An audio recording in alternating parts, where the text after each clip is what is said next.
আজ আবার দুটো অফবিট জায়গার সন্ধান দেব যেগুলো দার্জিলিং থেকে কাছে এবং দুটোই রয়েছে কার্শিয়াংয়ে।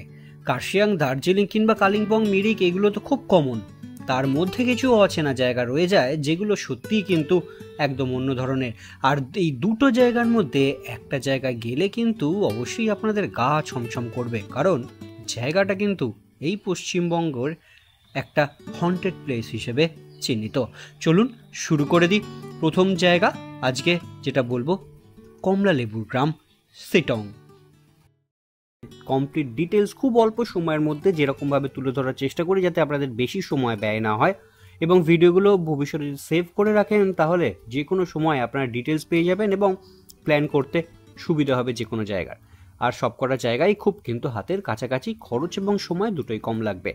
আর আজকে সেই এপিসোডে নিয়ে যাচ্ছি কমলালেবুর গ্রাম সিটং। দার্জিলিং থেকে কিছুটা দূরে আরও এক অফবিট জায়গা। সিটংকে ভাগ হয়ে রেখেছে তিনটে পার্টে, সিটং 1, সিটং 2, সিটং 3। সিটং 1 মূলত আপার সিটংকেই ধরা হয়, আর বাকি পুরো জায়গাটাই সিটং 2 এবং 3 আন্ডারে পড়ে।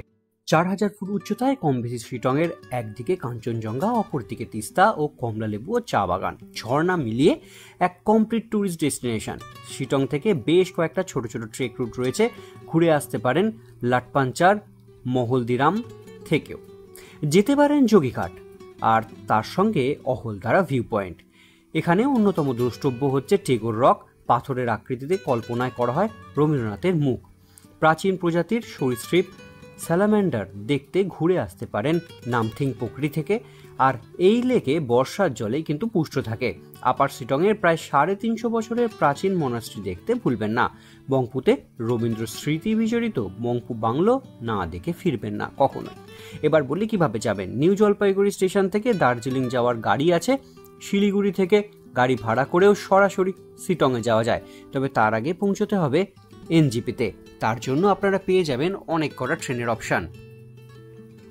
তিনটে বেস্ট ট্রেনের কথা বলে রাখি। 22301 Howrah new Jalpaiguri Vande Bharat express daily, এটা হাওড়া থেকে পেয়ে যাবেন ভোরবেলা 5:55। এছাড়া 12343 দার্জিলিং মেল আছে শিয়ালদা থেকে 10:15 রাত্রিবেলা ছাড়ে। 12377 পদাতিক এক্সপ্রেসও ধরতে পারেন, 11:20 এটা শিয়ালদা থেকে ছাড়ে। শিটংয়ে বেশ অনেকগুলোই থাকবার জায়গা রয়েছে, তার মধ্যে কয়েকটা থাকার জায়গা বা হোমস্টের খবর আপনাদের দিয়ে দিই। অতিথি homestay 7478410588, orange valley homestay 960099776691, Paras homestay 8101054459, homestay pine cottage 7477815128। এইগুলোতে আপনারা ট্রাই করতে পারেন। এছাড়া অজস্র হোমস্টে রয়েছে, সেখানেও আপনারা ট্রাই করতে পারেন। আর অবশ্যই ভিডিওটা সেভ করে রাখবেন, কারণ যখন তখন আপনারা কিন্তু সামনে গরম আসছে, যখন তখন কিন্তু প্ল্যান করে নিতে পারবেন। দ্বিতীয় জায়গাটি হচ্ছে গা ছমছমে ডাউহিল। এটাও যদিও কার্শিয়াংয়ে রয়েছে, কিন্তু এই জায়গায় নিয়ে কিন্তু প্রচুর ভৌতিক গল্প ছড়িয়েও রয়েছে, কারণ এই জায়গাটাকে কার্শিয়াংয়ের বলা হয় হন্টেড প্লেস। কার্শিয়াং পাহাড়ের ডাউহিল নিয়ে অনেক গল্প ছড়িয়ে আছে। 7000 ফুট উচ্চতায় ডাউহিলে একসময় ব্রিটিশদের আনাগোনা ছিল। তাদের স্মৃতি নিয়ে দাঁড়িয়ে থাকা ভিক্টোরিয়ান স্থাপত্যগুলো এখনো দেখবার মতন। এখানকার অন্যতম দ্রষ্টব্য ভিক্টোরিয়া স্কুলের ঔপনিবেশিক স্থাপত্য।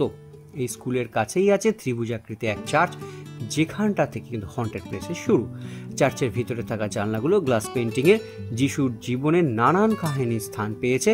আছে forest museum, Dowhill deer park দেখে নিতে পারেন। এখান থেকে ঘুরে নিতে পারেন বাগোড়া ও চিমনি। এবার বলি কিভাবে পৌঁছবেন। কার্শিয়াংয়ে পৌঁছতে গেলে বা ডাউহিলে পৌঁছতে গেলে পৌঁছতে হবে আপনাদের কার্শিয়াং, আর কার্শিয়াংয়ে পৌঁছতে গেলে আপনাদেরকে চলে আসতে হবে সেই এনজিপিতে। এনজিপি হয়েই আপনাদেরকে কিন্তু কার্শিয়াংয়ে পৌঁছতে হবে। আর এনজিপি পৌঁছানোর জন্য বেশ কয়েকটা ট্রেন রয়েছে, যেগুলো ধরে আপনারা সহজে পৌঁছে যেতে পারবেন এই কার্শিয়াংয়ে। 22301 Howrah new Jalpaiguri Vande Bharat express daily, এটা পাবেন 5:55 AM ভোরবেলা এখান থেকে হাওড়া থেকে। 12343 দার্জিলিং মেল শিয়ালদা থেকে ডেলি 10:15। 12377 পদাতিক এক্সপ্রেস, এটাও পেয়ে যাবেন রাত্রির 11:20 শিয়ালদা থেকে ডেলি। এছাড়া প্রচুর ট্রেন আছে যেগুলো ধরে আপনারা সহজেই এনজিপিতে পৌঁছতে পারেন। আর হ্যাঁ, এর মাঝখানে একটা কথা বলে রাখি, এর আগে কিন্তু বেশ কয়েকটা এপিসোড হয়ে গেছে যেখানে 2 থেকে 3 মিনিটের মধ্যে আপনারা ট্যুর প্ল্যান গুছিয়ে নিতে পারেন, তার সেরকম ডিটেলস দেওয়া রয়েছে। তো সেই ভিডিওগুলো দেখা না হয়ে থাকলে এই ডেসক্রিপশানে লিঙ্ক থাকবে, সেই লিঙ্ক থেকে আপনারা কিন্তু দেখে নিতে পারেন আগের ভিডিওগুলো। এবার বলি কার্শিয়াংয়ে গেলে থাকবেন কোথায়। কার্শিয়াংয়ে গেলে থাকবার জন্য কিন্তু প্রচুর জায়গা রয়েছে, আলাদা করে হোটেল কিংবা কিছু ডিটেলস সেরকমভাবে বলবার প্রয়োজন থাকে না, তবুও বেশ কয়েকটা জায়গার ডিটেলস বা থাকার জায়গার সন্ধান দিয়ে রাখি। The river view homestay, 9002259917, Kurseong tourist lodge, 03542345,608, hill view homestay, 8695336061, Amma homestay Kurseong, 9560128096। এইগুলোতে আপনারা ট্রাই করতে পারেন। আগামী দিনে কিন্তু এই সিরিজে আরও অনেক ভিডিও আসবে, যেখানে আপনারা খুব অল্প সময়ের মধ্যে যে কোনো জায়গার কমপ্লিট ডিটেলস আপনাদের কাছে রাখতে পারেন। তাই ভিডিওগুলো ভবিষ্যতে সেভ করে রাখতে পারেন, যাতে আগামী দিনে যখন তখন ট্যুর প্ল্যান আপনারা বানাতে পারেন। আর চ্যানেলটাকে অবশ্যই সাবস্ক্রাইব করে রাখুন, কারণ খুব তাড়াতাড়ি কিন্তু আরও নানান জায়গার সন্ধান নিয়ে ভিডিও আসছে।